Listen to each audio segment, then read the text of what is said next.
Kia ora koto katoa.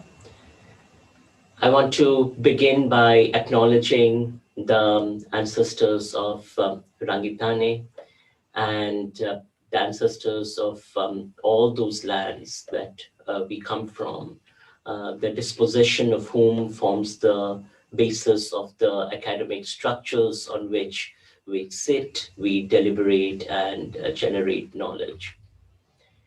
I welcome you here from CARE in Aotearoa. It's our delight to have you in Aotearoa, uh, especially with this year's theme on the essential work of CARE. Aotearoa has really offered a script for the world to think about how to organize our communities on the concept of care. Welcome to the session on community power, digital resistance, and connective action. I am joining here with my colleague Nahau Christine Elers, and Christine will be joining in shortly. She actually will be doing our portion of the presentation. And we have for you here four presentations that we will go through. And the way we would like to set this up is we will go through the presentations. I will play them for you.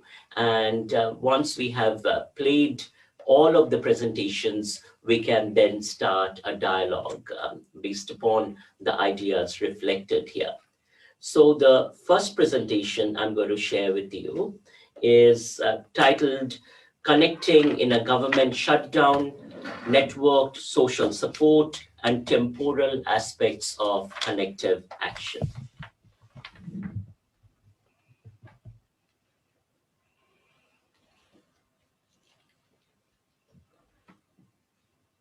Welcome to our presentation, Connecting in a Government Shutdown, Networked Social Support and Temporal Aspects of Connective Action.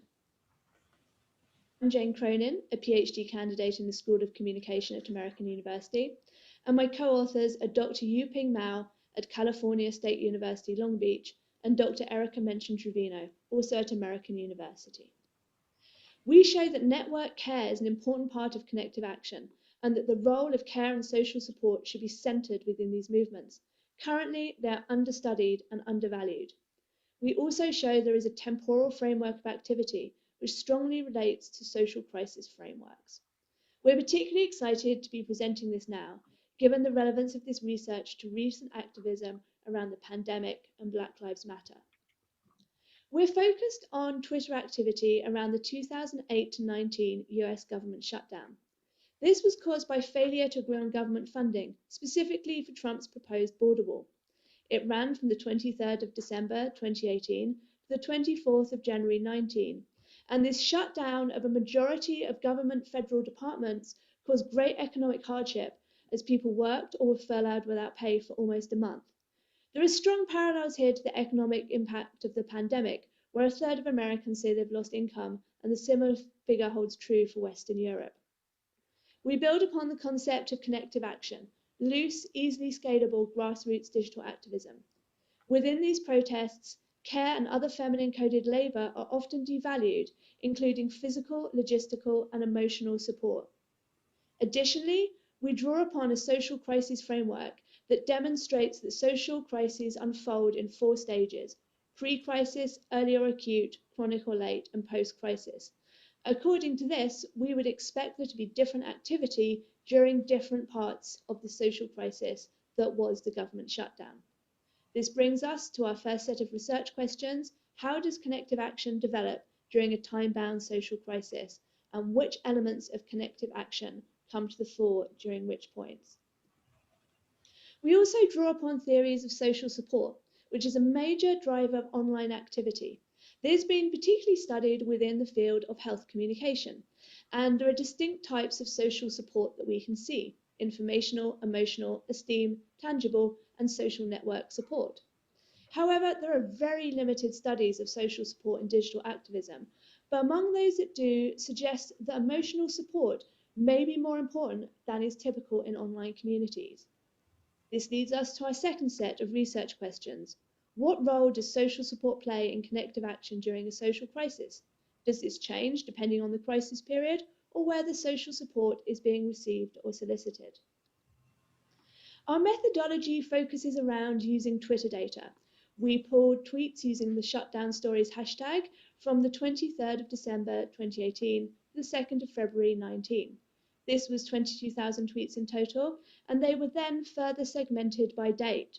We defined the early period of the crisis as the start, to when people missed their first paycheck in early January, chronic or late from 11th of January after people had missed that paycheck to the end of shutdown on the 24th, and post from the 25th to when we stopped gathering data about a week later.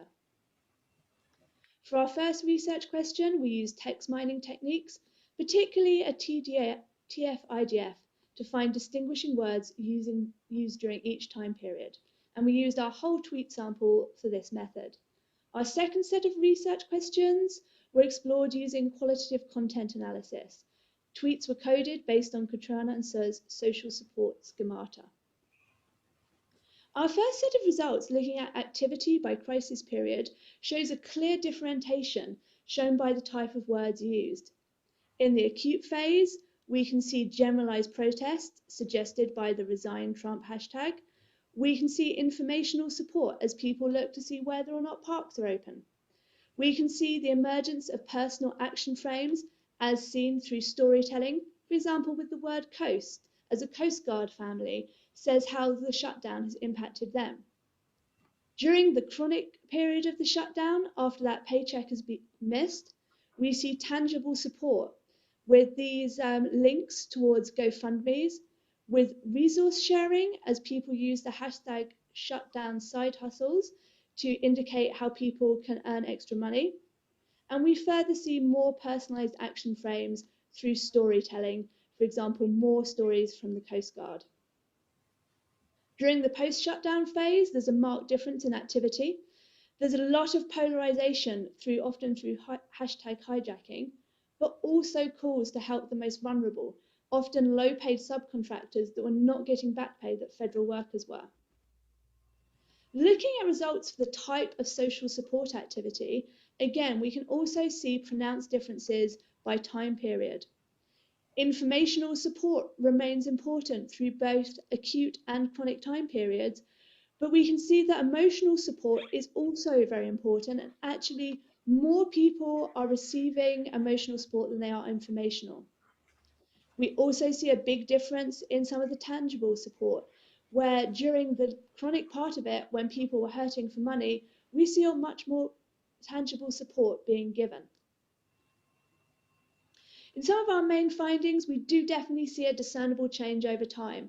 The acute period is defined by people looking for informational needs, emotional support, personalized action frames, and generalized protest hashtags. But during the chronic phase, we really see full connective action. We also see an emergence of tangible support as being more important, and there is an integration with legacy media as well. In the post phase, there's this fragmentation, polarization, and hijacking, but there's also concern for the most vulnerable. So although it seems as though there isn't valuable activity going on there, actually this could be an important time to advocate for those who most need help. Our key finding is that network care, as demonstrated through social support, is an integral component of connective action and activism. Emotional support in particular seems to be that it could be a motivating and sustaining factor within connective action, and it'd be exciting to see more research on this. Most of all, care is a valuable, non-traditional protest activity. It shouldn't be devalued or sidelined. And for activists and organisations responding to social crises and injustices, there's an indication here that creating digital space where social support can be accessed is really important and may help serve the needs of those underserved and impacted by these events.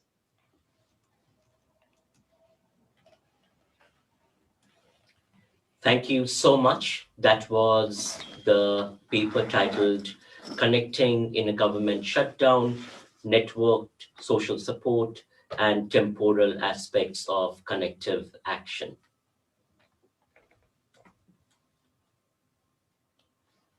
We'll now move on to the next presentation, which is Urban Storytelling Networks that Build Community Power. Equity Advocacy in Cities from a Communication Infrastructure Theory Lens.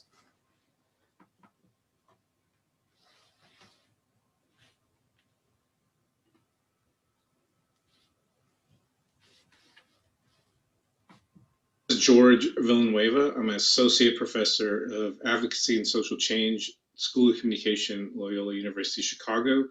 My presentation is called Urban Storytelling Networks that Build Community Power, Equity, Advocacy in Cities from a Communication Infrastructure Theory Lens. One thing about this paper and this study, and I hope you get to access this paper. I know we're given only around 7 to 10 minutes to give a presentation, but please access the paper, which has more detail. But my study is really looking at the whole idea that in cities, there's both a structural reproduction of social inequity that does a disservice to marginalized communities of color, and also at the same time, there's also marginalized communities, and particularly community organizers working for social change organizations that actually are collectively doing activism to advocate for social equity in cities. And in order to understand this kind of community-based collective activism for social equity, I take a communication infrastructure lens approach to understanding what's going on in that type of organizing world. So the first thing about equity, equity has become and has traditionally been a major issue in urban planning and urban studies literature. Urban planning scholars particularly speak of equity in terms of planning and doing urban work that actually moves the resources, political power, and participation toward the more disadvantaged, lower income people of cities and regions. This is according to Norman Krumholtz, who's one of the founders of really talking about equity planning in cities. Furthermore, critical urban scholars have also pointed out the idea that in today's very neoliberal kind of capitalistic society, there's a lot of economic logics that shape and influence government policies to favor corporate elites in cities. So the whole idea of really equity is this idea, and particularly social equity, is this idea of trying to challenge the reproduction of inequity by government and corporate elites that favor only the rich, and the whole idea of how to actually kind of commit activism and promote activism that moves these resources to more marginalized and disadvantaged communities, particularly marginalized communities of color in cities.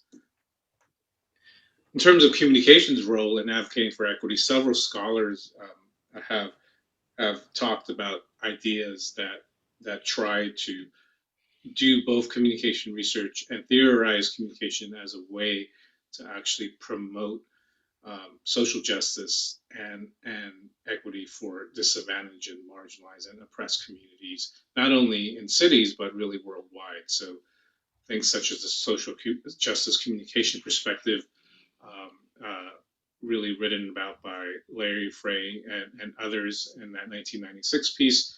Also, Dada's culture-centered approach to equity at a global level that really tries to challenge the ideas of inequity at the global level and bring in culture-centered participation from communities that are actually that are most impacted by those inequities.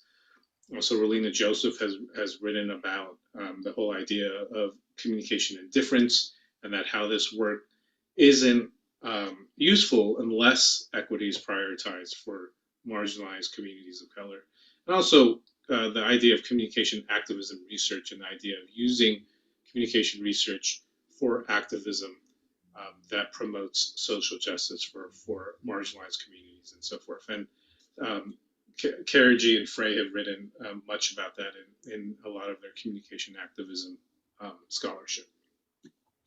What I'm doing in this paper is really adding a lens of really communication infrastructure theory to understanding how community organizers on the ground kind of access residents, local media, and community orgs to promote equity in the city. And communication infrastructure theory is a theory by Bal Rakesh, Kim, and Matei that really speak to the whole idea that community building and community in general is discursively created in everyday neighborhoods in cities, and that there's two particular components that really speak to this infrastructure, this communication infrastructure that can be uncovered in neighborhoods and in cities.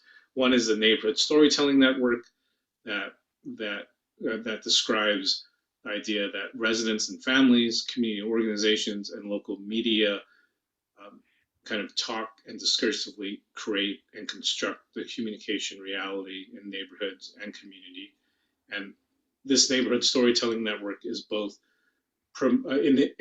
enabled and also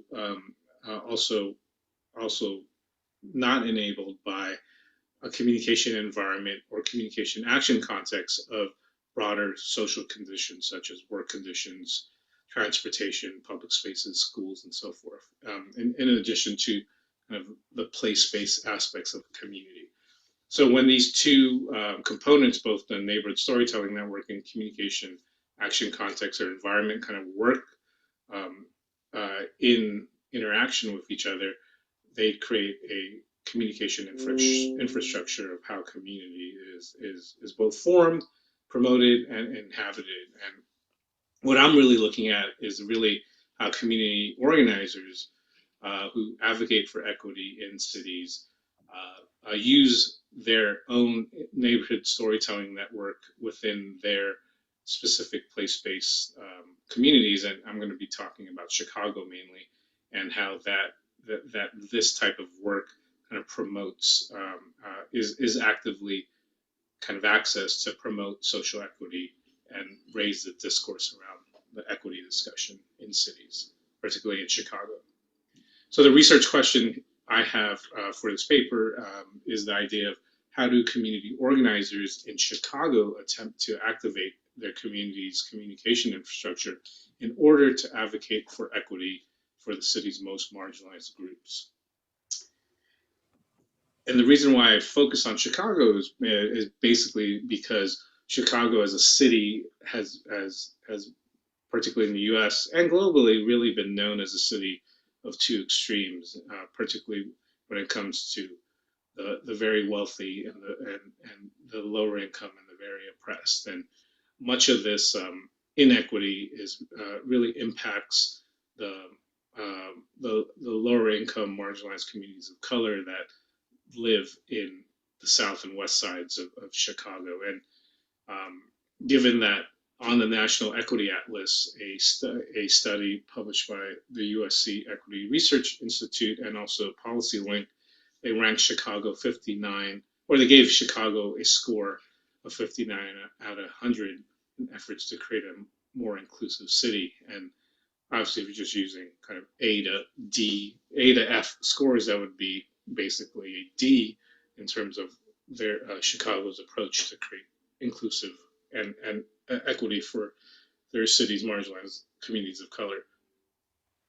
Relatedly, the UIC Voorhees Center produced a gentrification index in the last decade, kind of identifying how numerous community areas, particularly communities of color, are becoming gentrified and really driven out by kind of a investment pattern that either pushes out communities of color that can't afford neighborhoods anymore because of the injection of capital, and also the idea that the rising costs also create an influx of both elite white professional classes and also other professional classes of different races. So it's the idea that there's, as you can see, their gentrification index map and their typology map kind of maps the idea of how different parts of the city are inequitably kind of paid attention to.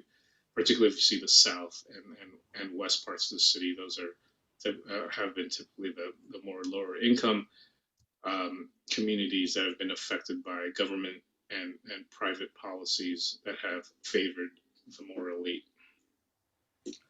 So in order for me to understand kind of the way that community organizers kind of access their communication infrastructure to promote equity. I did a study based on qualitative research and fieldwork between 2016 and 2017.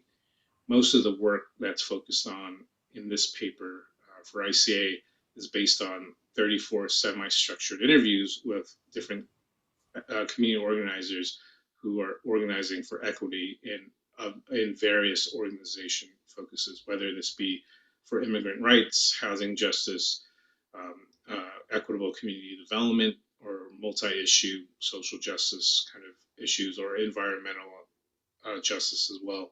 So there's tons of organizations on the ground in Chicago that try to create equity for various issues ranging from housing, environment, to education, to immigrant rights, etc. I went out and interviewed 34 different organizers from 31 different organizations to investigate how they access their communication infrastructure to promote equity.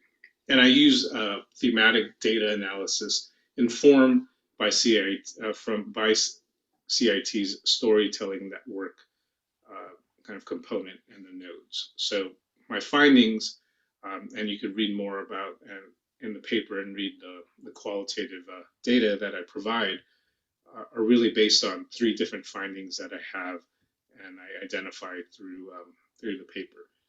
Since accessing the neighborhood storytelling network is about accessing residents as one node, community organizations as a second node, and local media as a third node, I really put these 3 in conversation to kind of talk about the idea that organizers usually are very much trained and to kind of identify these 3 nodes and access these 3 nodes to do 3 things, I argue. They access residents to cultivate an equity consciousness amongst the residents, particularly marginalized communities of color who are kind of educated politically to recognize that there's inequity in the city, and therefore they gain a equity consciousness about advocating for different policies that will create a more equitable city. Secondly, community organizers access other community organizations to build capacity for equity, and that's partly because obviously if you're a community organization, you don't want to just be the lone community organization kind of doing all this work on itself. I mean, you're going up against very well-funded corporate interests that have a lot of money, so you access and build partnerships with other community organizations that are also doing similar work in different neighborhoods around promoting equity to really build a stronger capacity. Lastly, the idea that community organizers access local media in order to amplify equity and promote it at a larger level, because of the idea that organizers aren't always going to get to individuals or groups of individuals just strictly through physical meetings.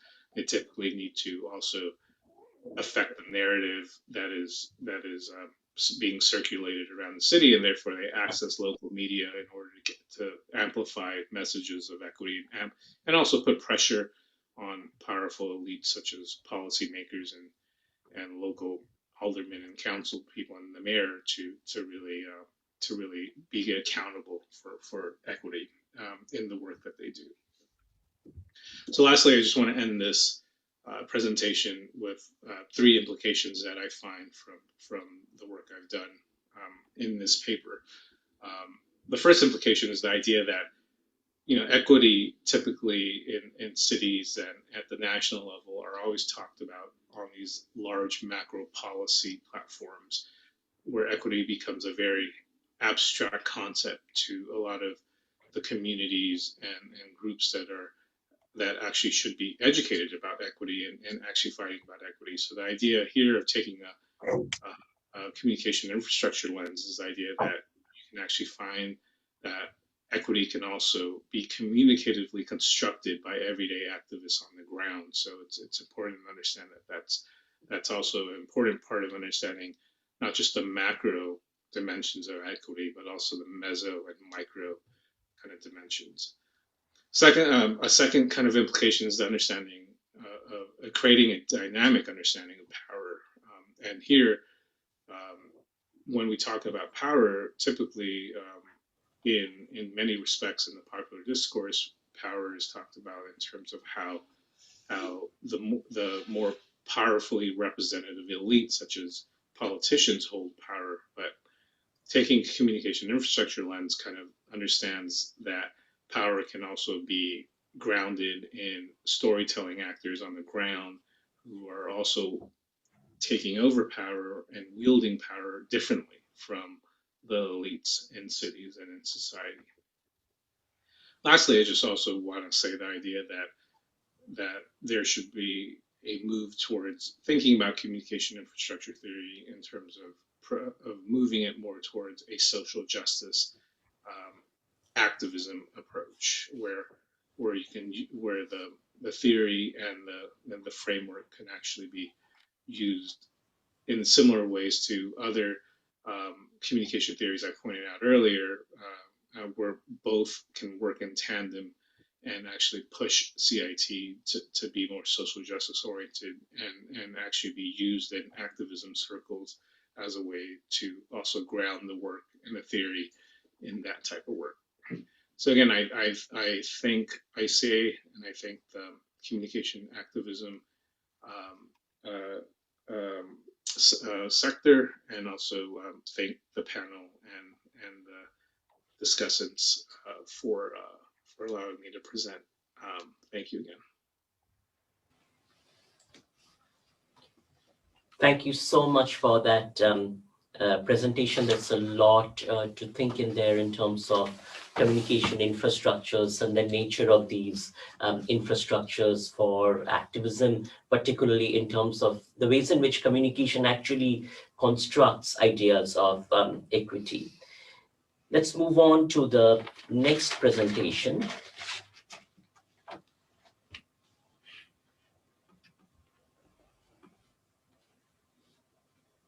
And it's titled Fox Standing on the Sidelines, a text analysis of BLM image sharing on Gymshark.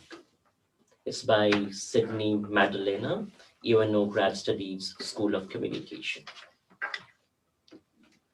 Hello everyone, thank you for watching this video. My name is Sydney Madalena and I'm a graduate student at the University of Nebraska at Omaha. I'm working towards my Master of Art in Communication. And today I'm going to be presenting my study titled Fox Standing on the Sidelines, a text analysis of Black Lives Matter image sharing on Gymshark. First, we'll just go through the agenda for today. So I'm just going to touch on the introduction, the review of the methods, talk about the results in the discussion, and then we'll debrief at the end. So on May 25th of 2020, George Floyd died in Minneapolis, Minnesota after Officer Derek Chauvin knelt on the back of his neck for 9 minutes and 29 seconds during a stop for counterfeit bills. Since then, there was a major intensification in the Black Lives Matter movement as a whole. Nearly every media outlet has covered his story, but social media has been seen as the most effective platform to gain support for this cause. Businesses have taken notice of the fact that consumers have shifted from text-centric social media platforms to visual-oriented platforms such as Instagram, and they've adjusted their marketing and engagement with their followers because of it. One fitness company in particular that has adjusted is Gymshark, an international fitness brand with more than 4.8 followers and a wide variety of influencers and athletes. Gymshark and their highlighted athletes all took to Instagram last year to support the Black Lives Matter movement, which inspired me to perform this study. For my theoretical framework, I am combining CMC's hyperpersonal communication concept and the tenets of critical race theory. And the two research questions that guided my study were, 1, how does Black Lives Matter manifest on Gymshark's Instagram and their respective athlete influencer accounts? And 2, how did the tenets of hyperpersonal communication afford Gymshark and their athletes to engage in the conversation surrounding Black Lives Matter? So I performed a text analysis over 143 Instagram posts and stories that I screenshotted and saved from 7 different accounts directly associated with Gymshark. 2 of those accounts are actual Gymshark accounts, 3 of them were female athletes, and 2 of them were male athletes. All of the posts that were collected were between May 30th and June 30th of 2020. So after performing the text analysis, I performed a 3-step coding process, which led me to 4 major themes. So the first major theme is fuck standing on the sidelines. Both of the Gymshark accounts actually posted these to their Instagram. They posted regular posts and stories, which you see here in the screenshot on the slide. It's all linked to their official blog page as well, so that everyone can see their official full statement. Their point with the fuck standing on the sidelines is basically just that everyone needs to come together. And with that being their headline, it was obviously very direct and drew attention to them while also showing that they're fed up as a collective. So although both the Gymshark accounts posted this, their athletes posted their own regarding this that all fall under the same theme. So like, for example, on this is one of the athletes' posts, and all of the posts that were included from athletes under this theme were included because they encourage their followers to come together and actually work to break down the systemic racism. So the second major theme is hashtag amplify melanated voices and hashtag Blackout Tuesday. So both of these hashtags were primarily used to promote Black-owned businesses. Amplify melanated voices was used only on the female accounts, and they were used primarily to advocate for Black women in the fitness industry specifically, while the Blackout Tuesday hashtag was used for all Black businesses. There's a parasocial relationship that influencers and their followers have, and that relationship alone allowed for people of color that follow these people to see this as a chance to show that their stories matter and that their stories are important. So the third major theme is the sharing of resources. So specifically, resources aim to educate people about systemic racism and different ways that people can help. Some of the resources included books or movies, different petitions, places to donate, and even how to protest. So by providing all of this information, the influencers were using hyper-personal communication to raise support for both Black Lives Matter as well as their own brand image. So the final major theme is white privilege and systemic racism. So all of the athletes that I actually analyzed were white, and almost every one of them posted something like this picture on the left that is talking about their privilege just strictly for their skin color. Another sub-concept that fell under this theme was just systemic racism and the I don't see color mentality. So as you can see in the right image, the I don't see color mentality, Whitney Simmons directly directly responded to this mentality by telling her followers that they shouldn't have it because it just minimizes the struggles that people of color continue to face on a day-to-day basis. So what? So why does all of this matter? So many of the posts that were analyzed fell under multiple of the themes because they encourage their followers to come together, fight for change, and fight for equality amongst all races by promoting those Black-owned businesses. They provided resources for their followers and acknowledged their own white privilege that they each possess. So this study corroborates past findings that say sharing personal information can both strengthen and hurt the parasocial relationships between influencers and followers. And while collecting the data, it was obvious that outside of that 1 month period that I analyzed, all of the accounts decreased their posts about Black Lives Matter a lot. So I think that it was very important to look at this study again through a hegemonic lens to see if they were just posting about it to fall in norm with their fellow fitness brands. I also think it's important to note that neither fitness on Instagram nor the Black Lives Matter movement on Instagram have really been studied extensively. This study aimed to fill a portion of that gap, but there's still ample room for research. So I want to thank you all for listening again and have a great rest of your day.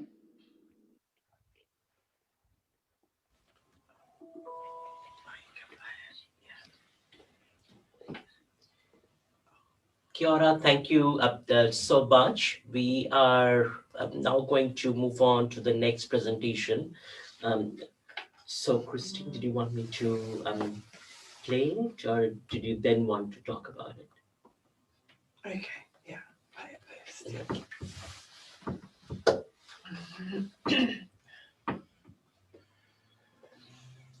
So this is based upon Christine's field work and really land occupation that emerged out of that work.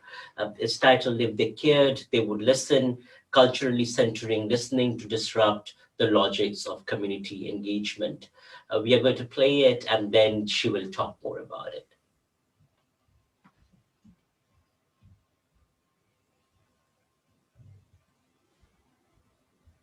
Tēnā rā koutou katoa, e te ti, e te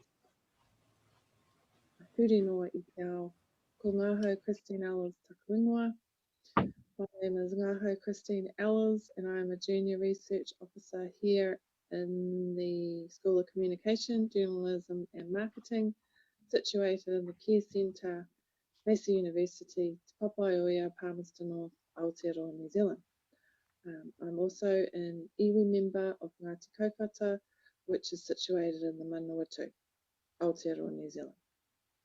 Welcome to my paper presentation titled If They Cared They'd Listen, Culturally Centering Listening to Disrupt the Logics of Community Engagement.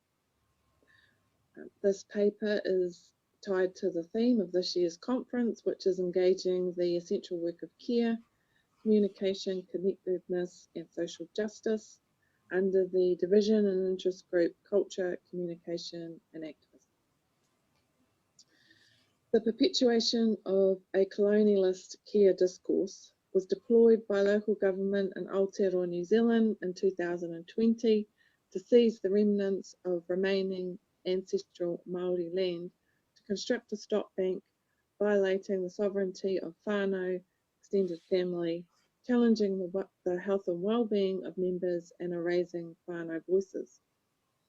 Conversely, a cultural-centred approach to listening as part of a wider transformative agenda towards social justice opened up opportunities to foreground whānau experiences of marginalisation and displacement from ancestral land, bolstered by an occupation of the land seized by local government. This paper presentation outlines a case study of culture, communication and activism that eventually shifted local government to depart from their hegemonic stop bank development plans, displaying compassion and an ethic of care through listening to the voices of the whānau Māori community. Māori are the Indigenous people of Aotearoa, New Zealand. Like other Indigenous people around the world, many Māori continue to experience the cumulative effects of coloniality, rooted in an ethic of colonial care by a benevolent governing order, bringing civility to the inferior other. When the settler colonial government subsidised the early missionary schools for Māori children last century, it did so as part of a wider agenda of assimilation and a sordid conceptualisation of care incursions, primed by the belief in the superiority of whiteness. The prohibition of the Māori language spoken on school grounds, enforced with physical punishment by teachers, is but one of many examples of such colonial care practices meted out upon Māori. The lived experiences of many Māori ancestors, coupled with the stark contemporary realities of income, health and communicative disparities experienced by Māori living on the margins of the margins within society, renders impure this dominant benevolent discourse of colonialist care. This paper presentation employs a cultural-centred analysis of dominant communicative discourse deployed by local government, namely the Horizons Regional Council, to engage and consult with Māori over their flood bank stop bank protection proposal, around 3.3 kilometres in length, to be erected along the south bank of the Oroa River within the iwi boundaries of Ngāti Kaupata. Ngāti Kaupata is one iwi that cites a long-standing relationship with the Oroa River. The purpose of the stop bank proposal, according to Horizons, is to protect this rural land area from the 1 in 100 year flood, which last struck the region in 2004. In the 19th and early 20th century, a Māori Papakainga village existed in this area up until the government's urbanisation drive pushed Māori into the nearby urban town of Fielding and the city of Palmerston North following World War II. Despite the current contemporary housing crisis in Aotearoa, New Zealand, local government rules prevent Māori landowners from constructing more than one house or more than one dwelling on Māori land, irrespective of the land size, without undergoing a lengthy and costly resource consent process. This local government rule or bylaw is a remnant of the urbanisation and assimilation policy and legislative framework that displaced Māori from their ancestral lands into urban areas. The yellow dotted lines here on this map indicate the path of the stop bank proposal. I've drawn the red rectangle square to highlight one block of ancestral Māori land where a land occupation took place in January 2020 by the owners and whānau of the land as an act of resistance to the seizing of the remnants of their ancestral land, directing the council to align the stop bank closer to the river. The trees that are encased in orange with the word burrow in the middle there depict the burrow where the council first felled thousands of trees in order to extract the soil to construct the stop bank. The pink dotted lines are the access ways for Horizon's construction, diggers and machinery. There is one dwelling, as I said, within the red square to the lower left, which indicates is a further example that only one land can be built on Māori ancestral land under the current local government rules without pursuing a costly resource consent process. So situated, this is a slide of photos of the stop bank proposal that the local government was attempting to construct on Māori ancestral land. Situated within the terrains of communication discourse, I posit that the colonialist care discourse is configured within the principles of consultation and engagement with Māori communities that really just enables only a piecemeal participation into regional local government decision making. These principles underscore public participation in local government democratic processes and are scripted into New Zealand's legislative framework. The cultural-centred approach, on the other hand, seeks to co-create communicative spaces by really listening to the voices of communities swept to the margins of societies.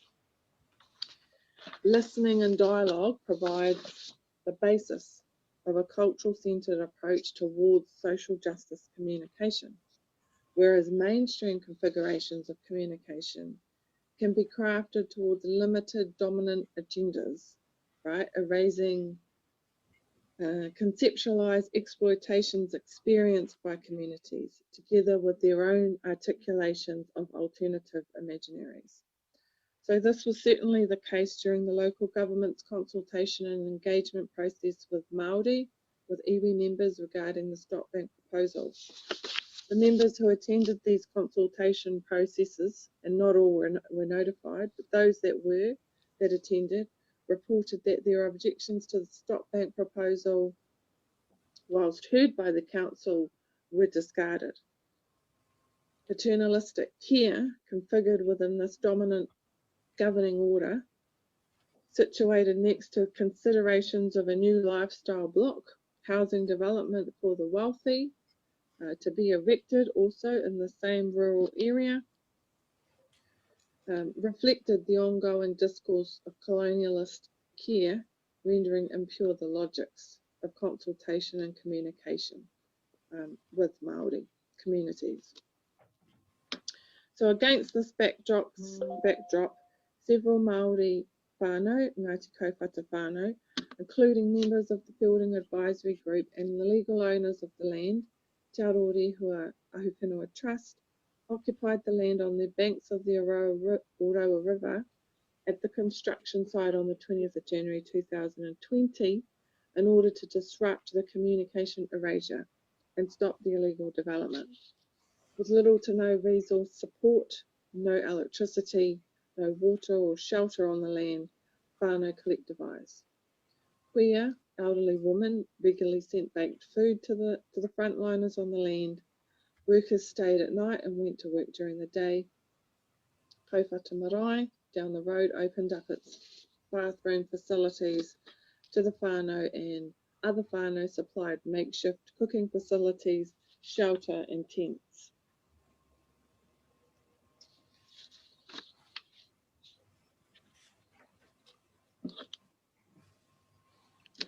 whānau voices regarding the effects of land displacement upon generations of iwi members emerged into the local government's discursive space through their eventual willingness to listen.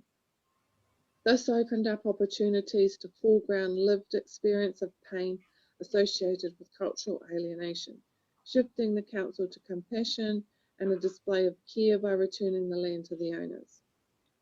In this way, listening enables social justice transformation by inverting these dominant practices of communication, consultation and engagement through foregrounding the voices of marginalised communities, underpinned by localised cultural values. That these articulations and reimaginings emerge, take root and become embedded into mainstream discursive spaces is a product of a cultural-centred approach to listening, displacing generations of colonialist care discourse. So on the 21st of March 2020, the Horizons Regional Council delivered on their verbal and written promise and reinstated the land back to the Māori owners and also returned the soil to the dug up areas. The stop bank construction realignment is on hold for now, although the whānau received verbal and written assurance that the stop bank will not be constructed on Māori ancestral land. Whānau are still on guard. This is the Facebook link to What We Say Matters, which holds a couple of videos that the whānau prepared during the stop bank occupation. And these are some of the references that I've talked about today. Thank you for watching and thank you for your time. Kia ora. Kia ora. Thank you so much for watching, and we have the pleasure of having with us Christine Elers. So we're going to have a dialogue to build on this. And Christine, I wanted to sort of begin by asking you the broader context of land and why isn't housing allowed, more than one housing allowed on the land? So as far as we're aware, following World War II, the local government policy, in fact the central government's policy as well, of the assimilation of Māori and urbanisation really turned up a notch. So that meant that the Papakainga village, that on that map there where several Ngāti Kaupapa whānau were living, there was this push to move them from there into town, either Feilding or Palmerston North. And there are housing reports at the time from the 1950s to 60s that say that the government would decline, and local government would decline any applications for loans to renovate houses in this Papakainga and instead move them to state housing in town. So because of that, there was a rule was implemented into the district plan that just kind of cemented that policy by not allowing more than one house to be built on Māori land, irrespective of how big it is, without undergoing a resource consent. Now, the resource consent needs to be obtained from two councils, one from the district council, Manawatu District Council, which is really responsible for the land infrastructure and land use, and a second resource consent also needs to be obtained from the Horizons Regional Council, which is responsible for waterways because the land is in close proximity to the Ora River. So it's pretty, it's difficult. Nobody's ever tried because it's an uphill battle, and you can never get any clear confirmation of the costs around both consents. So the council will say things like, well, we don't know how many hours it will take us. You charge by the hour. It could be $1,500, but we can't really say. And even then, you still might not get it. So, who wants to try that when you don't know when you don't know what the chances of success are? So, what are the effects of this? The effects, well, now the effects are that, you know, because everybody's going through pretty much a housing crisis all over Aotearoa, and it's also acutely felt in Fielding. So in our Fielding advisory group, we were talking to one of the media outlets on just Monday gone, and they were saying, one person was saying, you know, there are 15 people living in our house, you know, and others are in, have had to be moved from Fielding to Highbury, to state housing in Highbury, because there's no more in Fielding. So it's still an ongoing displacement, I think, of whānau. And our parents' generation back in the 70s, 80s, they tried to build as well back out on in the Papakainga, and they were denied. And you know, so in terms of our generation, we haven't grown up on the land, on our ancestral land. We've grown up in town. So we've gone to visit from time to time, but that's still not the same as growing up on the land as like our parents did. So I think there's a you know, there's a disconnect for some there to the land, and just that sense of kaitiakitanga that you get. So when we were occupying the land, and it, you know, had to be the shortest occupation ever, which was good. But still, when we were occupying it, you really, you know, we felt a little bit like perhaps we'd been raised in cotton wool, because during the day it would be extremely hot, and then at night extremely cold. And we're like, how did our ancestors cope with this? You know, we were in tents, and they had houses, you know, but they weren't insulated housing.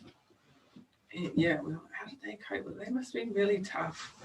And then after a while, you just got into a sense of the rhythms of the land and what was gonna, you know, you could just tell by the way the wind was going that, oh yes, it's going to be windy tonight. You know, that kind of deep connectedness, I think, with the land and the environment. Yeah, it's quite powerful, because it seems like it's one policy scripted by the local government, which actually is a policy that works to expel, right? yes, it does.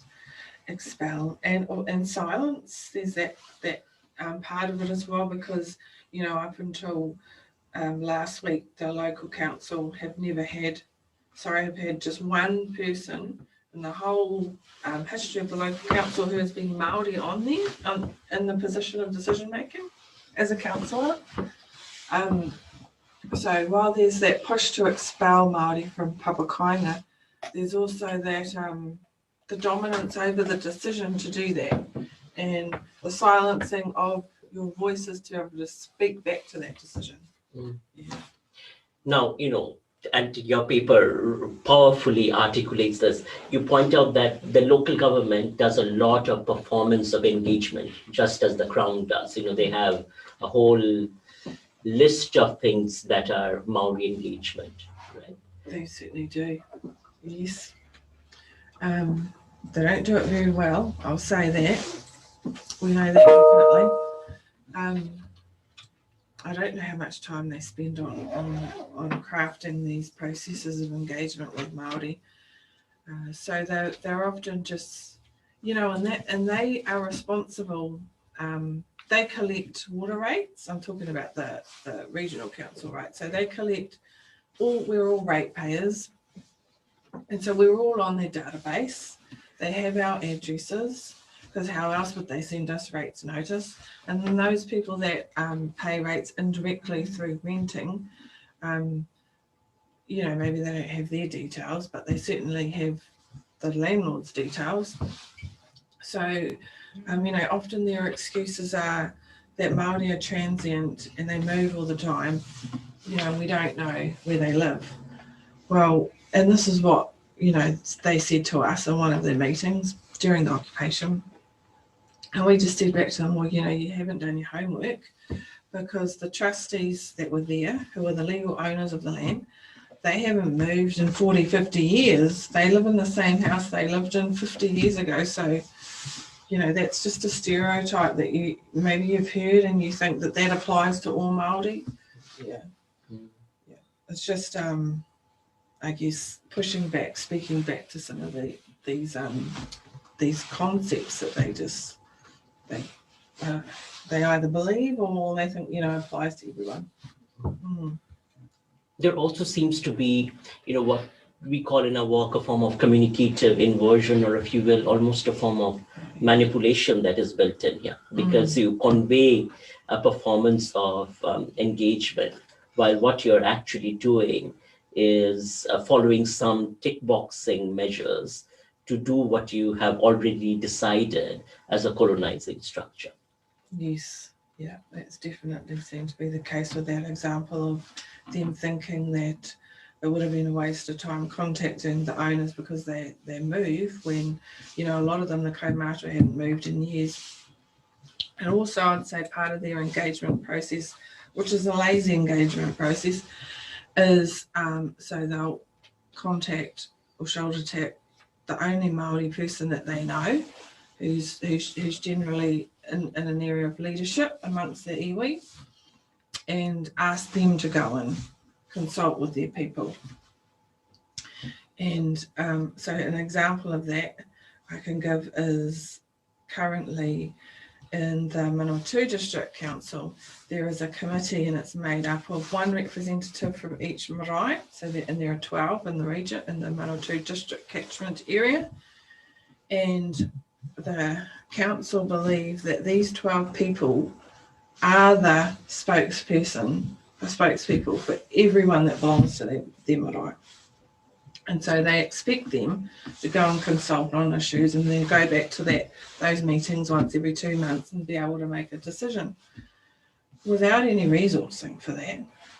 And so at our marae, we're currently engaged in this ongoing dialogue about, do we even want to participate in that? We have a rep, but as far as we're concerned, and I'm one of the marae trustees, we are elected to take care of the marae itself, the physical buildings and the people there in that area. We aren't elected to go and sit on a committee for the council and be a spokesperson for the people.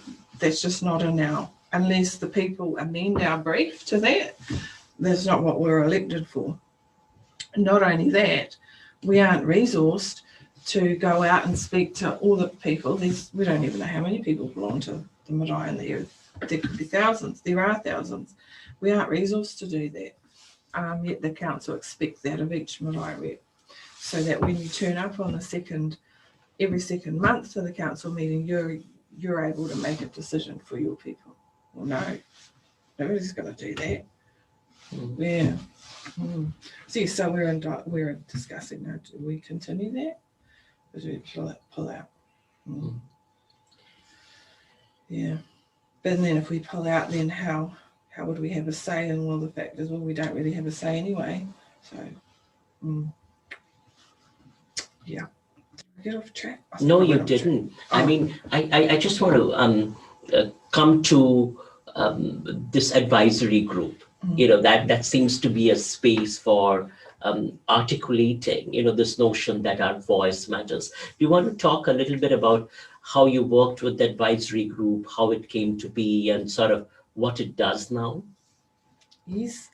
So 2 years ago, we began some research about Māori health and wellbeing, but centering the research on Māori people whose voices are typically heard in mainstream communicative spaces, as well as even iwi and marae spaces. So they're the people you never hear from. They're the people that, local government and others will say are transient, too hard to reach. So instead of talking to them, they'll go and talk to a social service agency that they go and see, or an iwi leader, of the iwi they belong to, but don't often go to the marae, or don't often visit the Michael for a variety of reasons. So it took a while to identify who those people were. I'm also from Ngāti Kaupata, and I go to a lot of meetings. So really how I identified it was who wasn't at those meetings. You just flip them. And there's always minutes of meetings. So if to refresh your memory, just look back at that and who's not there. And that's where you pretty much start. And then they often will point you on to other people to go, you know, this person, that person. And, yeah, and sometimes it's a mix, you know, it's sometimes, you know, in the interviews and even in the advisory group, there are some people who do sometimes go to the IFA meetings, sometimes, but not all the time, you know, in and out. And then there are ones that, you know, maybe been a couple of times in their life. Yeah, even though they live in Fielding.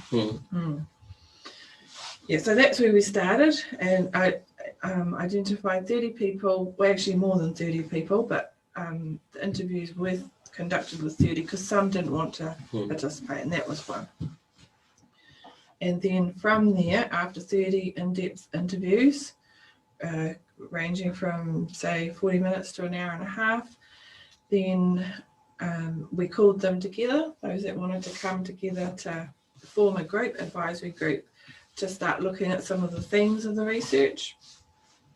And so the advisory group started in September 2019, and it's still currently meeting and operating. And the first thing that everybody wanted to look at, well, you know, we voted, and even this concept of voting we had to work through over a series of meetings, because, you know, typically at iwi and marae meetings, I mean, there are times when you do vote, like when you're trying to vote for maybe two chairpersons, you have to vote between them. But otherwise, there's just this ongoing discussion, which is great. But then sometimes those discussions can carry on for months and years, and you don't really get to a decision. And so, yeah, so we opted for voting. So we vote now on different issues after a series of discussion and talking through it, and then we'll just vote. The last vote that we took was about it was just last week when we voted on, because we're growing potatoes on Māori land and selling them at the Fielding Farmers Market, and other members of the whānau and advisory group are bringing their produce to sell there as well. And so the issue was, okay, well, do they give it, when they do that, are they expected to give a koha to the Fielding Advisory Group, or should there be a fee? So there was 3 options that people had said: 100% they give everything to the group, 50% or a koha. And so the vote came to a koha. Yeah, so something simple like that, but you know, it's just slowly becoming embedded into the processes of how we reach decisions. Yeah, because otherwise it's the loudest. That's what I've noticed in Māori meetings, is the loudest person, or the person that just keeps hammering away at a particular issue, is the one that's going to get their voice heard. You know, the decision is going to swing their way. Yeah. I've also noticed something that you do when I've observed you facilitating those conversations, is that you turn to women. You turn to voices that might otherwise not speak up, and you're quite mindful about that. Are you mindful? It appears are you mindful about that video? Yeah, I am mindful of that, because, and I mean, you know, no, we're not all the same.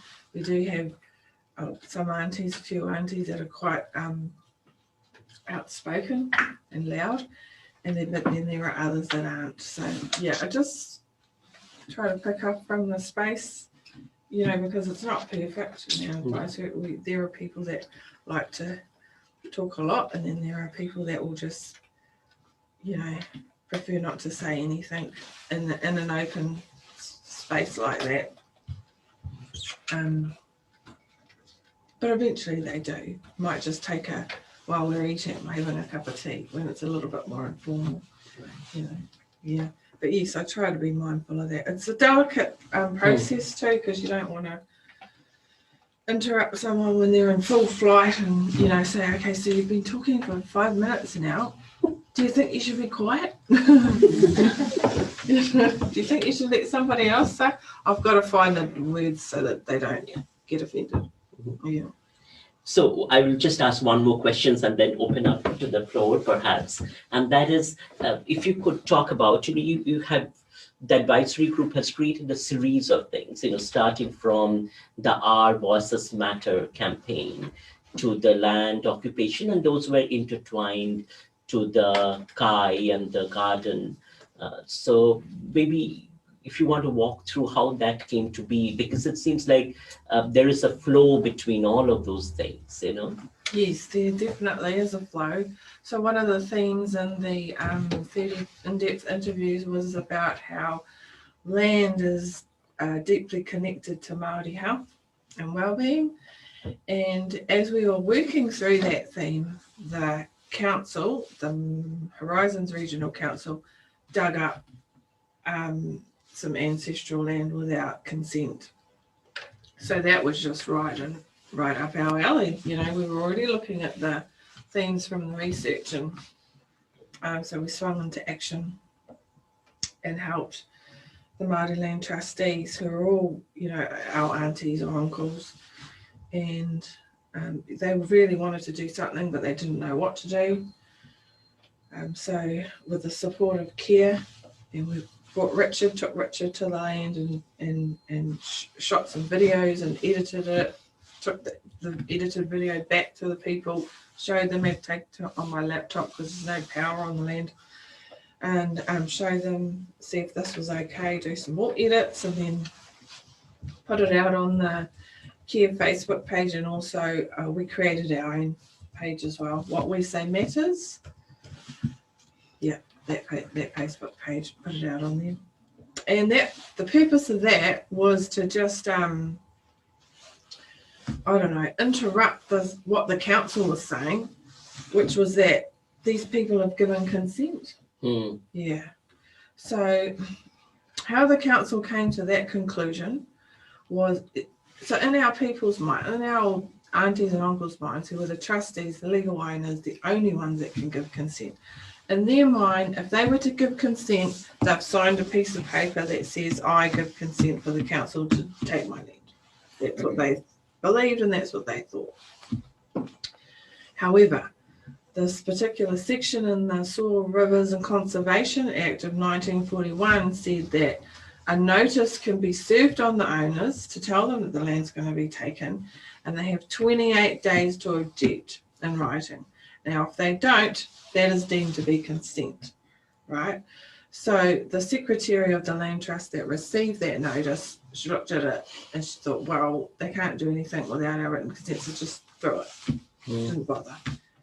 So the 28 days notice elapsed. But however, we were able to argue during the land occupation once we got a hold of all the paperwork, because that's the other thing, the trail of the paperwork, it only ever goes to, some of it goes to that person, some of it goes to that person. Nobody knew what was going on with regards to the paperwork. So we had to get it all from the council and go through it, sift through it all.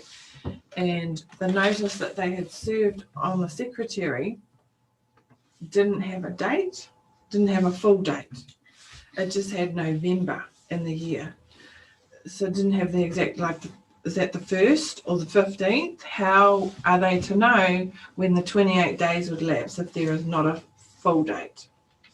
So just that small, pointing that small error out on their part, we're able to say, no, you haven't taken legal possession of this land because your notice is not in compliance with the Soil, Rivers and Conservation Act.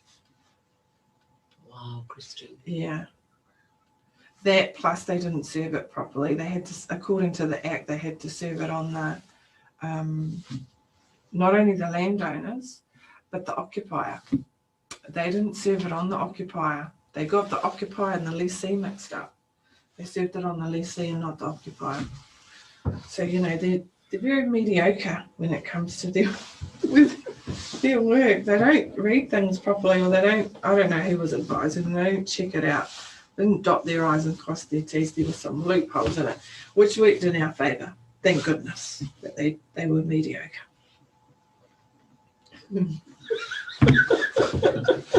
Brilliant. So I guess the way you dismantle the theft of the colonizer is by actually finding loopholes in the bureaucratic processes. Yes, yeah, that was one strategy. And then of course there's the land occupation.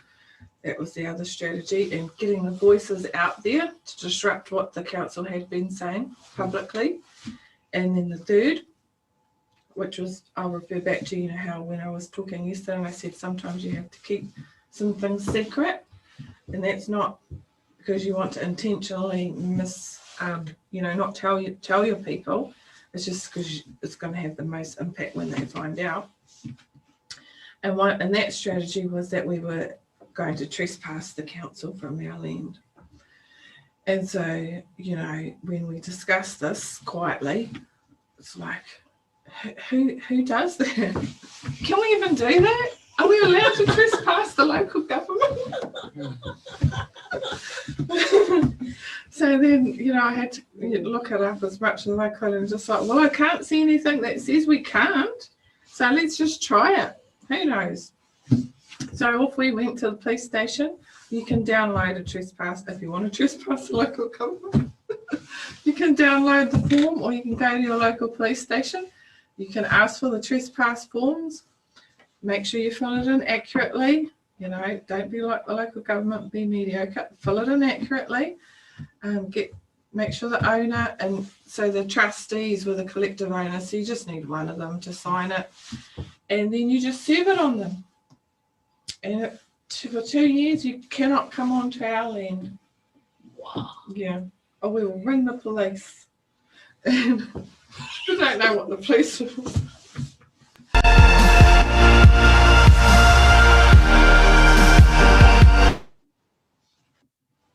Yeah. And so we had to have it, for it to have the most impact. So that trespass thing was a secret. And so, gosh, I'm not going to get in trouble for this. But anyway, so the council came to a meeting, having not contacted the owners before. And all of a sudden, when we occupied the land, there was phone calls left, right and centre. So much for we don't know where they live or their phone number. And so they wanted to come to a meeting. So it was a delayed for a little bit because, you know, that they were, the aunties and uncles were very hurt by the fact that they'd gone and dug up their land. So that was delayed for a little bit. But when they did come to a meeting, they came with the view that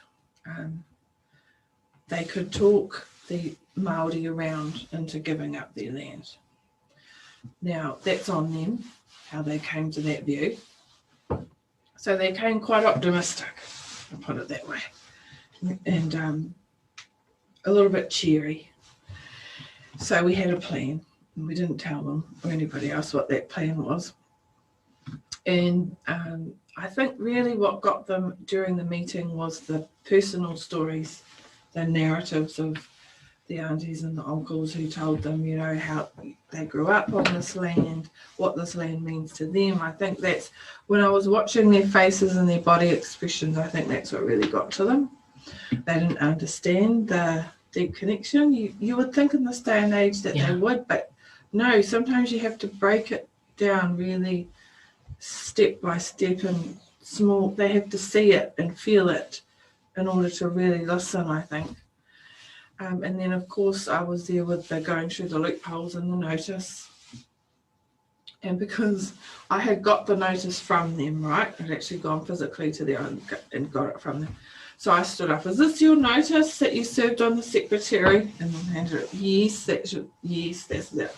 Right, where's the full date? You know, and then you just walked through that kind of thing. And then our cousin stood up and went and said to trespass notice. And we said to them, because we don't think that you would honour our wishes and stop this development on our land, we're going to serve you a trespass notice. And then he got up and then went over and handed it to the property manager person, who accepted it, because we had read out that if he wouldn't accept it, you just drop it at their feet and that's deemed to be accepted. But he accepted it. And then we went off after the meeting and went and gave it to the police and served it. And people were in shock because not even our own people didn't know. There's only a few that knew. I was just in shock. But it worked. So, you know, and when we had to explain afterwards, they were okay with that. Yeah. Many of our aunties and uncles didn't know. You should have seen the look on their faces, as well as the look on the council faces. But we explained quickly afterwards, and they were like, no, that's all right. And, yeah, yes, they must stay off our land or we bring the police. Yeah. So, Christine, I would like you to walk it through to sort of briefly to the Kai, to the vegetable garden, and then the Maori representation and sort of that struggle, you know. Right. Okay. So then the council reinstated the land the day before COVID lockdown. So that was, you know, that was really cutting it fine, but that's what happened. So we all went into COVID, right? And then during COVID, many of the whānau in the community and the advisory group members were receiving the whānau order food packages, which they were immensely grateful for.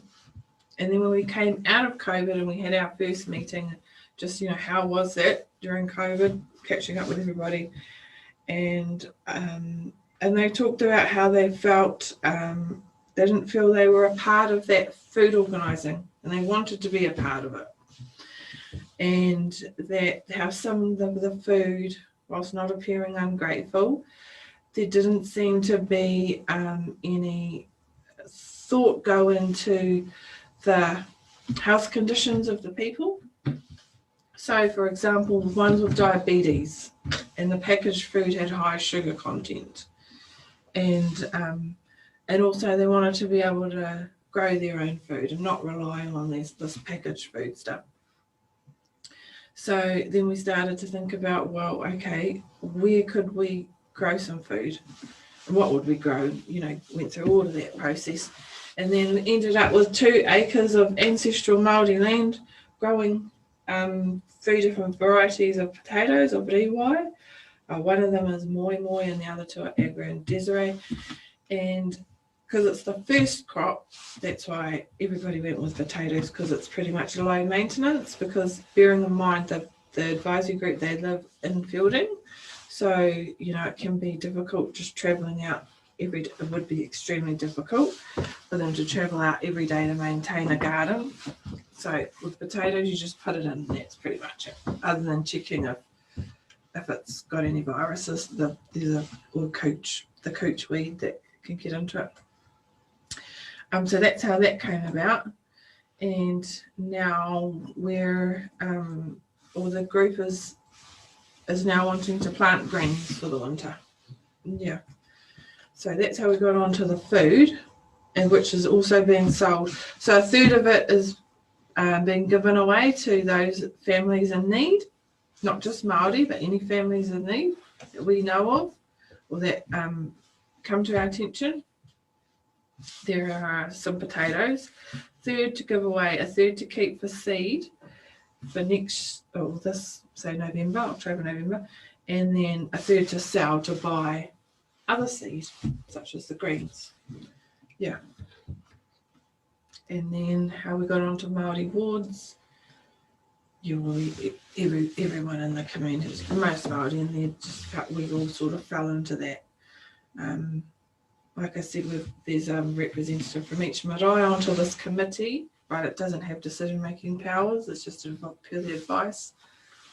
And, you know, that committee's been in place for, I think, 20 years, and they were all very shocked when the council voted to defer the Māori ward till the next election, or whenever that was. So a deference is really, so they defer till 2 to 3 years' time, and then that group could defer, and it could never happen. So everyone was against the deference. We wanted it established next year.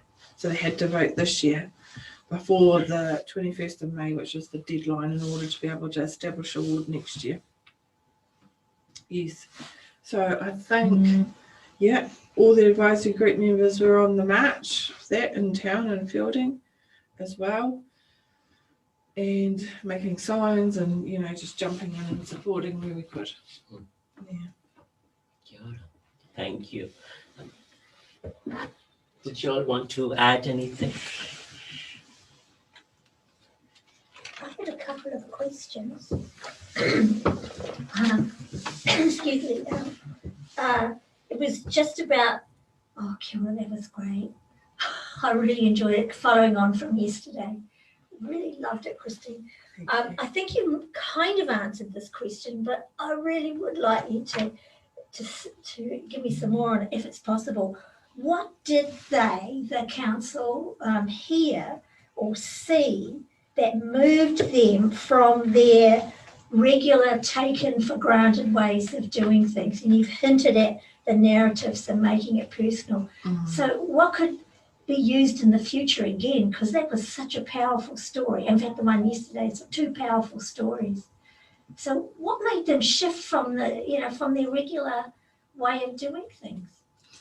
I think the people really, strategized well, because even every detail down to where they would be situated in our ancestral house at the marae, when the people would be delivering their personal narratives, where they would be situated, how their seats would be, everything the aunties and uncles thought through. And the reason why they thought through all of these details to have the most impact on the kōrero they were going to present was because we had read through the minutes of meetings that the council had held previously with the general community and Māori as well. And we had read their stance and we had seen their stance. And no matter how many people had stood up and objected, this was fast reading from the notes because we weren't at the meetings, no matter how many people objected, the council kept coming back with, we are able to access the legal mechanisms to take your land, even if you don't agree. They just kept repeating that and repeating that, no matter what the people said. So we thought, right, seems to be this real brick wall. How do we penetrate that? How do we really get them to listen and go beyond that? So it was kind of a multifaceted approach, I guess. So it sounds like you controlled we put everything in place to control the communication event that was going to take place. Yes. Right down from this micro level. And of course the councillors were unsuspecting. They were unsuspecting. Yeah. Yes. And I love the way you talked about the council coming to dig up the land, but you dug up all this other stuff to give back to them in a way that was their own undoing, the own structures of power had been dismantled because you'd taken them and used them against that particular institution, in this case the council. Yes. Oh, it's brilliant. And I think for me, I kept hearing silence and voices. Found ways to bring the voices in from invisible to visible at multiple levels. It's really commendable. I really welcome to hear more about your work. So thank you. Kia ora. Thank you. Yes, and CARE helped us along as well. Yeah. There's just one other thing. In what way has the recent government budget around papakāinga housing, what potential does that offer for you and your whānau? There is I think 1,000. The budget will allow for 1,000 houses. I'm sure there are a lot more than 1,000 houses to be built. However, we can't access that until we get this rule removed from the district plan that says only one house can be built on Māori land. So that's just within the horizons? Within the Manawatu district catchment area, in the particular rural zone that we're in, that our land is in. And we have, so the advisory group came together to speak to Te Kārere, the Māori News, about that on recently. And we've also, I have written to the Human Rights Commission about it as well. The council, we've been to the council and we've talked to them about it. This was last year before the lockdown.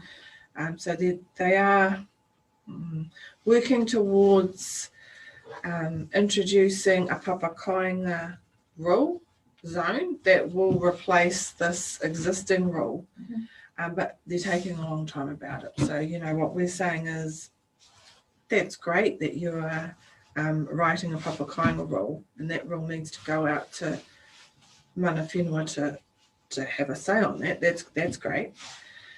In the meantime, you can just delete this racist draconian rule, because why keep it in place?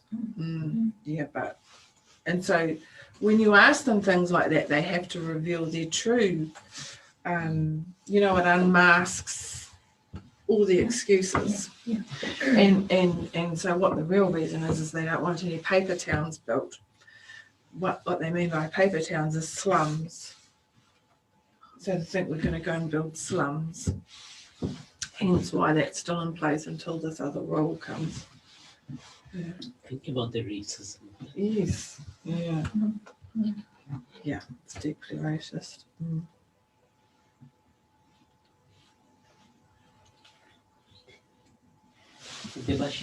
Oh yeah, no, thank you very much, and I think it's really unfortunate that I got in late and missed the first part of your presentation, but the latter part that I listened, hopefully more than made up for it. It was really good and strong. So a couple of points. One is the whole thing about the performance of engagement. I mean, that's something that, you know, I look at myself, and it aligns with the appropriation of discourses that, you know, corporations appropriate the discourses of, let's say, social justice or climate action and things, but do quite the opposite, really. I mean, so it is, that's a problem, but that's just one comment. But just one other thing is that, you know, the structures of power often depend on legal mechanisms to assert the coercive power. Right. I mean, so they'll fall back on whatever the law is, and so the law being very neutral and whatever it is, but it's not, as we know. So, you know, the communities like you who've resisted, and the stories that you had is just so extraordinary, really good. So the deeper question is that how can communities on the ground really get to change the legal frameworks? I mean, what can we do to do that? Because as long as the legal mechanisms remain in place, these structures of power will continue to draw on that and use it as long as they can. And so they do. So it's more of a quasi-philosophical question, really. But I mean, what is it that we can do? I mean, so one way of resistance is to just defy the law, right? Which in many cases, many communities do. Just defy it and then see what happens. And some people go to prison for that and pay the penalty. But the bigger question is, how do we get to change the legal frameworks? And in the context of Aotearoa, for instance, how do we get the legal frameworks to be more aligned with the principles of Te Tiriti? So if you have any ideas on that. I think the legal framework has got a long way to catch up. Yeah, to, you know, the aspirations of communities and people on the ground.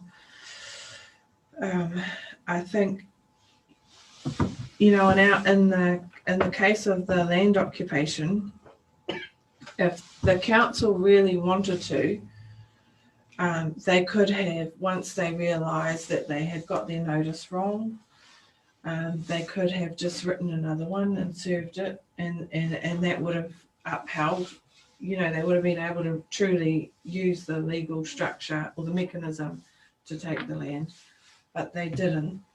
And I think they didn't, again, back to those personal narratives that really came from the whānau, and they saw how collectivized everybody, you know, it was sort of like, well, whoa, don't mess with that, you know. Yeah, everybody was really collective and all on the same kaupapa of denying them access to the land. And I think that's what, yeah, well, I believe that's what really changed their mind from then going back to the legal mechanisms again and using that, because they could have. But in terms of going about changing the gear, that's something Moana Jackson. He's got some good insights into that, and he's been pushing that for many years. I think this constitutional change, Ngā Tiki Mai, a document that they've consulted on.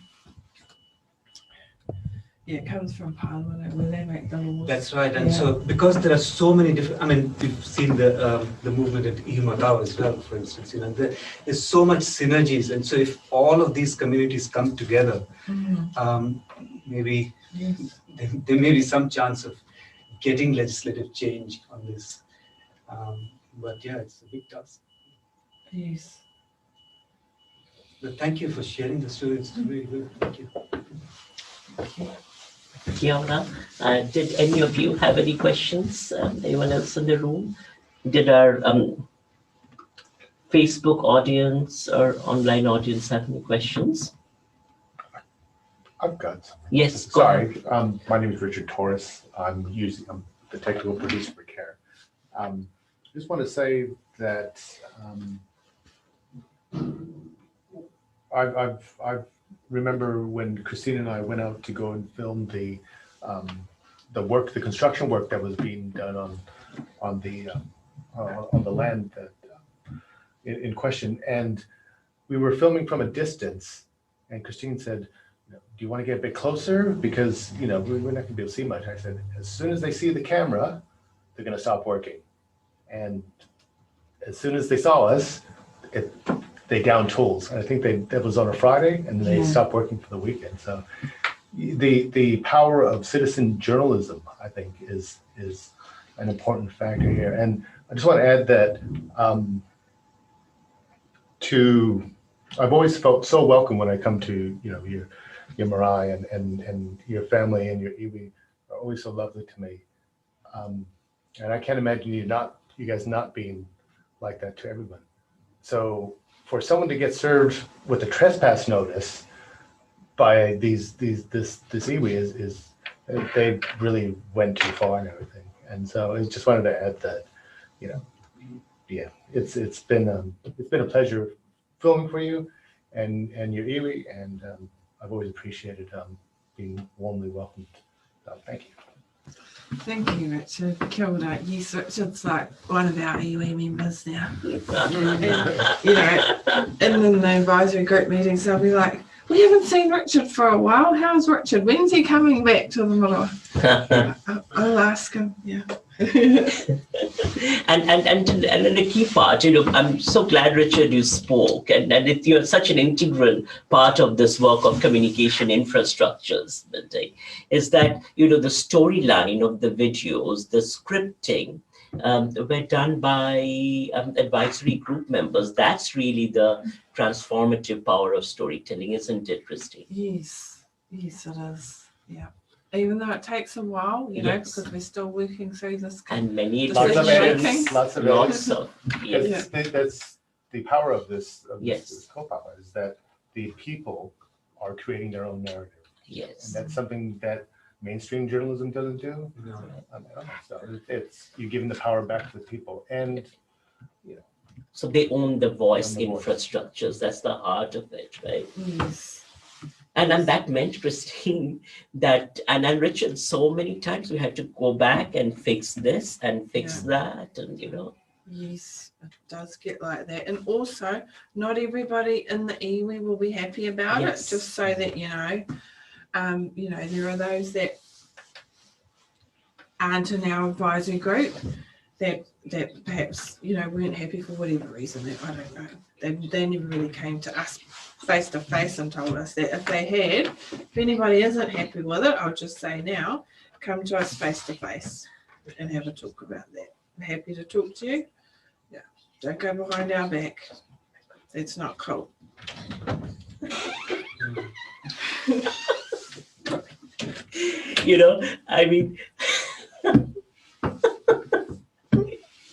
So, part of that, of course, is that when you have a voice infrastructure, and that's a whole different conversation, but I'll wrap up with this, Christine, is that when you have a voice infrastructure from the margins of the margins, there's going to be pushback. It's not going to be this touchy-feely, feel-good thing. There are going to be structures that are going to want to muzzle those voice infrastructures, isn't it? Yes. I do want to play one of the excerpts, Breeze. Can you play from the Our Voices. Were you playing that earlier? I was playing the video for the Can you just play that with What the We Say sound? Matters campaign. Yeah. Sure. Just give me a second.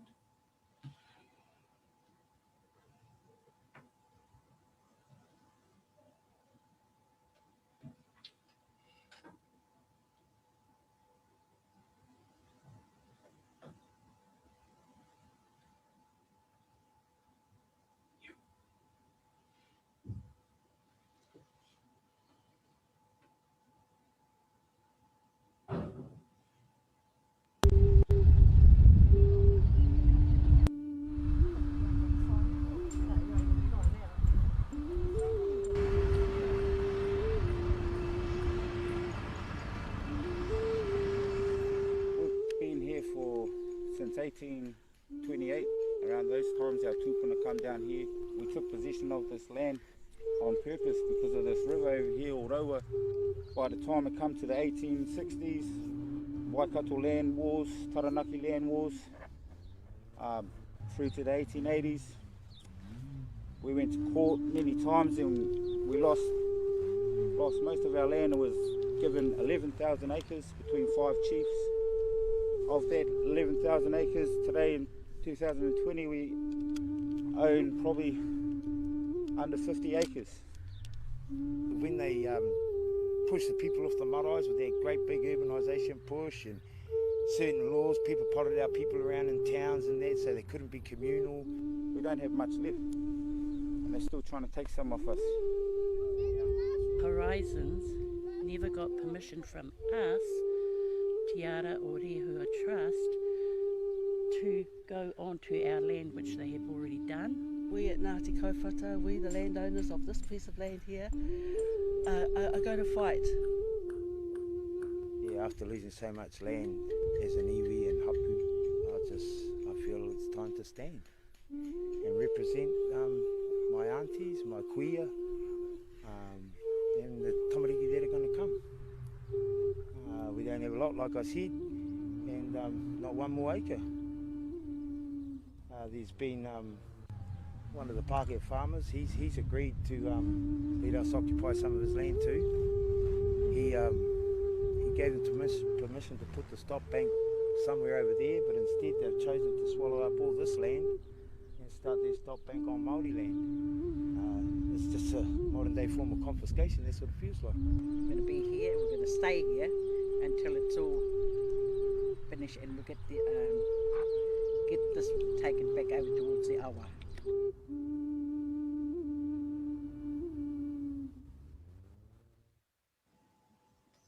Kia ora.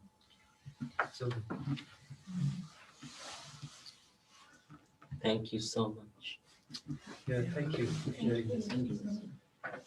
We want to thank you, our audiences, and really enjoyed having you with us. And we will be back for the next session with Mary in 20 minutes. Thank you.